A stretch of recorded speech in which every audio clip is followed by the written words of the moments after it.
It was generally a better idea, yeah, so you'd give in to each other, yeah. When most people picture Paul McCartney, they see the boyish Beatle with the melodic bass lines and a twinkle in his eye, the genius behind Yesterday, the global icon who helped reinvent what pop music could be. But behind the knighthood, stadium anthems, and that ever-charming smile lies a man with sharp instincts and even sharper opinions. While Paul McCartney has carefully crafted a diplomatic public image, those who've worked closely with him know better. Because when it comes to music, Paul doesn't sugarcoat, he knows exactly what he likes, and he's not shy about what he doesn't. Over the decades, he's quietly clashed with some of the biggest names in music, and his criticisms weren't just about personality clashes, they reflected deep creative divides about what music should stand for. So today we're counting down the 6 bands Paul McCartney couldn't stand and revealing why even legends weren't safe from the cute Beatles' not-so-cute critiques. And it all starts with the rivalry that helped define an era. The Rolling Stones, blues copycats or true rivals? I'm now your host for this evening, the Rolling Stones. For decades, fans celebrated it as the ultimate musical showdown, the Beatles versus the Rolling Stones, 2 legendary bands pushing each other to greatness in a so-called friendly rivalry. But behind the curtain, Paul McCartney wasn't always so friendly. In a hushed Abbey Road session in 1968, McCartney reportedly let his true feelings slip. He called the Stones a blues cover band that got lucky. That stinging remark never made headlines at the time, but it set the tone for what would become a simmering tension stretching across decades. Fast forward to 2021, and Paul was still taking subtle swings. In a New Yorker interview, he said, "The Stones are a blues cover band." Our net was cast a bit wider. Mick Jagger didn't let that go unanswered. He clapped back, joking that the Beatles were just a 4-piece band with one drummer, alluding to the long-running Ringo debate. According to insiders, Paul always felt the Stones were playing catch-up, mirroring Beatles' innovations and dropping albums that echoed themes the Beatles had already explored months earlier. One particularly bitter moment came when John Lennon suggested producing a Stones record in 1969. Paul was livid, reportedly asking why John would waste his time with a band he viewed as derivative. Over the years, McCartney has occasionally offered polite praise for a few Stones tracks, but the tone never quite lost its bite. Even in public interviews, there's a flicker in his voice, something cool and unresolved. And if Paul could be that blunt about his peers from the same era, wait until you hear what he said about the punks who tried to burn it all down. The Sex Pistols, punk rock, personal insult. If there was one musical movement that truly got under Paul McCartney's skin, it was punk. Raw, reckless, and intentionally unpolished, it stood in direct opposition to everything Paul had spent decades crafting. And at the heart of that chaotic rebellion, the Sex Pistols. When the anarchic foursome burst onto the scene in 1976, their sneering rejection of musical tradition wasn't just a sound, it was a statement, one that directly challenged everything McCartney and the Beatles had built. To Paul, it felt like an outright attack. He reportedly described their music as an assault on the ears, unable to understand how anyone could take pride in not being able to play their instruments properly. But the disdain wasn't one-sided. Johnny Rotten, never one to mince words, dismissed Paul as a dinosaur, a living relic of the outdated establishment punk vowed to destroy. And what really pushed McCartney over the edge? According to Wings drummer Denny Sewell, the Sex Pistols actually used Beatles posters for target practice during rehearsals. Paul tried to laugh it off, but those close to him said it hit deeper than he let on. In early 1977, both bands were recording at London's Air Studios. When Paul spotted them in the hallway, he extended a friendly hand, only for Sid Vicious to mutter "establishment sellout" under his breath. That was it. Paul turned without a word and never acknowledged them again. Years later, McCartney would admit grudgingly that punk had helped clear the air in the music industry, but when asked specifically about the Sex Pistols, he offered only a clipped "not my cup of tea," through a clenched jaw and icy stare that said far more than words ever could. But the next feud on this list wasn't born out of defiance or rejection.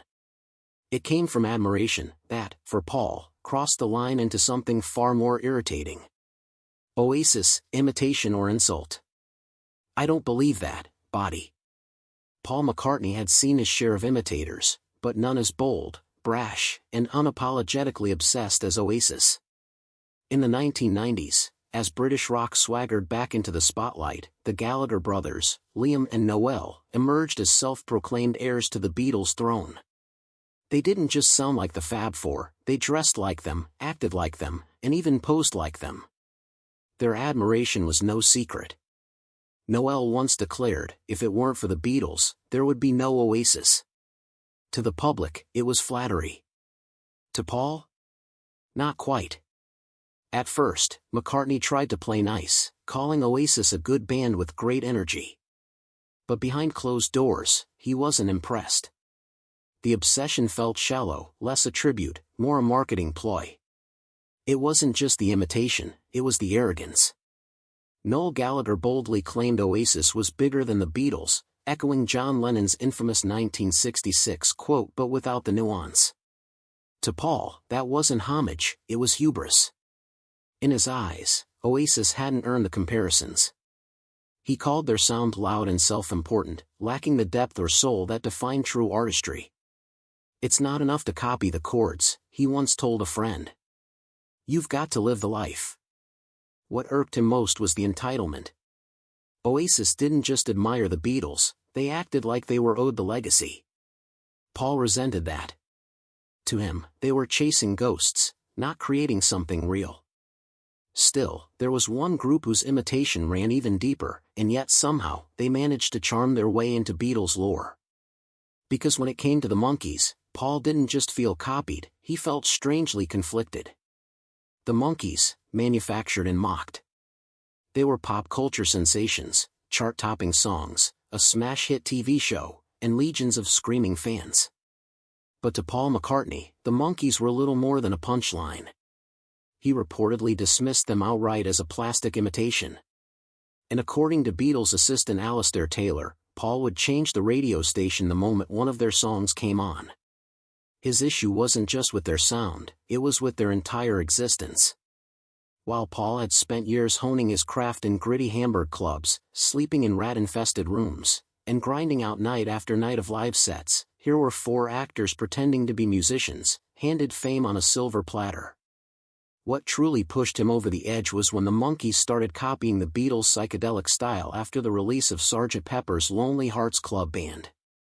George Harrison once recalled Paul venting, saying, "They're stealing our blueprint without doing any of the work." The resentment even spilled into real-world encounters. At a party in Los Angeles in 1968, Paul reportedly walked away mid-conversation with Monkees frontman Mickey Dolenz. Dolenz later remarked, "I don't think he ever saw us as real musicians." And even as the Monkees fought to gain creative control and began writing their own songs, McCartney's opinion never truly changed. In a 2011 interview, when asked about them, Paul offered one of his trademark backhanded compliments, "Catchy tunes, but certainly no Beatles." His smile might have softened with time, but the disdain never really faded. And the next band? They didn't imitate the Beatles, they overtook them on the charts at a time when Paul's own momentum was slipping fast. The Bee Gees, disco domination, bitter resentment. By the late 1970s, Paul McCartney's chart dominance had begun to cool.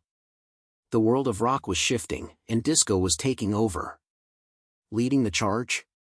The Bee Gees, with their unmistakable falsettos and the record-shattering success of Saturday Night Fever. To many, the Gibb brothers were pop geniuses, ushering in a new sound for a new generation. But to Paul, they were little more than Beatles light, recycling formulas with flashy vocals and drum machines. According to Wings guitarist Lawrence Ubayer, McCartney would listen to their hits and scoff, "Same three chords as everyone else, just faster." Behind the scenes, his irritation grew as the Bee Gees began smashing records once held by the Beatles. In 1979, tensions escalated further when both artists found themselves working at the same recording studio in Miami. Rather than risk a run-in, Paul reportedly went out of his way to schedule sessions around the Bee Gees, completely avoiding them. One studio engineer recalled mentioning that the Bee Gees had just topped another Beatles milestone. Paul's reaction? His jaw clenched, his eyes narrowed, and he said nothing. Even in moments meant to show grace, the cold edge lingered. When Maurice Gibb passed away in 2003, McCartney issued a brief, almost clinical statement, just a few restrained lines, a stark contrast to the heartfelt tributes he offered for other late legends. It didn't go unnoticed. Insiders say that despite his public professionalism, the rivalry and the resentment never truly faded. But if McCartney had issues with disco darlings and punk rebels, none of it compared to the band that pushed him the hardest, a rivalry born in inspiration but ending in silence and sorrow. The Beach Boys, inspiration turned rivalry. Paul McCartney has often praised God Only Knows, once calling it the perfect song. But behind that glowing compliment lies a complex rivalry, one that quietly haunted him for decades. When Pet Sounds hit the scene in 1966, it wasn't just another album to Paul, it was a revelation. He became obsessed, listening to it repeatedly, analyzing its arrangements, harmonies, and emotional depth. According to Beatles producer George Martin, Pet Sounds lit a creative fire under Paul and directly inspired Sgt. Pepper's Lonely Hearts Club Band. But admiration soon turned to competition. When Brian Wilson began work on his ambitious follow-up album, Smile, McCartney paid close attention. But when Wilson abandoned the project due to mounting mental health struggles, Paul's empathy seemed to fade. "If you can't finish what you start," he reportedly said at the time, "you shouldn't be in this business. We push through, no matter what." Things came to a head during a 1967 dinner party at Brian Wilson's home. Paul, perhaps unintentionally, criticized several Beach Boys tracks as simplistic and repetitive. Wilson was so shaken by the remarks, he reportedly didn't speak for days afterward. Even in later years, when asked about the Beach Boys, McCartney's compliments always seemed to come with qualifiers. "They had lovely harmonies," he said in one interview, "but I think people overstate their influence. We were already well on our way." Even when revisiting God Only Knows, Paul often adds subtle limitations, calling it perfect, yes, but only for American pop of that time. Music historian David Leaf summed it up perfectly: Paul respects Brian's work, but he'll never fully admit how much it pushed him, because doing that would mean acknowledging that someone else helped shape the Beatles. And that, perhaps, is the sharpest truth in all of McCartney's rivalries, not just who he couldn't stand, but who he could never quite admit inspired him. So there you have it, 6 bands that Paul McCartney just couldn't stand. From punk rockers who mocked his legacy to disco giants who overshadowed his charts, to musical masterminds who unintentionally lit a fire under him, it turns out that not even the most legendary names in music were safe from the sharp edge of McCartney's private critiques. Some feuds were rooted in artistic differences, others in ego, imitation, or pure creative rivalry. But one thing's clear: behind that boyish smile and polished charm, Paul McCartney has always been fiercely protective of the legacy he helped build. So, what do you think? Which rivalry caught you off guard? Were Paul's criticisms justified, or just the reflections of a perfectionist uncomfortable with change? Let us know in the comments below. And if you loved uncovering this lesser-known side of a music icon, be sure to hit that like button, subscribe, and ring the bell for more untold stories and legendary showdowns from music history, because behind every icon, there's always a little drama.